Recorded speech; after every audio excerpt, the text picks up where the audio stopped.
नमस्कार, विकास समाचारमध्ये आपले स्वागत।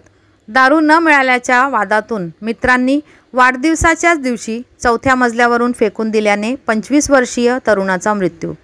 कल्याणमधील चिंचपाडा गावात वाढदिवसाची पार्टी सुरू असताना दारूच्या कमतरतेमुळे 25वा वाढदिवस साजरा करणाऱ्या एका तरुणाचा मित्रांनी चौथ्या मजल्यावरील बाल्कनीतून फेकून दिल्याने त्याचा दुर्दैवी मृत्यू झाला आहे।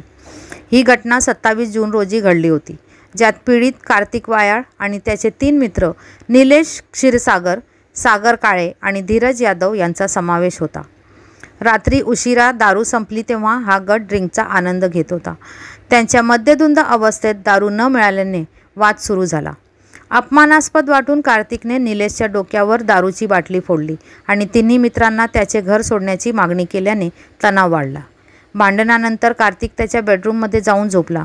परिस्थितीने जीवघेणे वळण घेतले जेव्हा संतप्त झालेल्या निलेशने सागर आणि धीरजसह कार्तिकच्या खोलीत प्रवेश केला आणि त्याला बाल्कनीत ओढून फेकून दिले।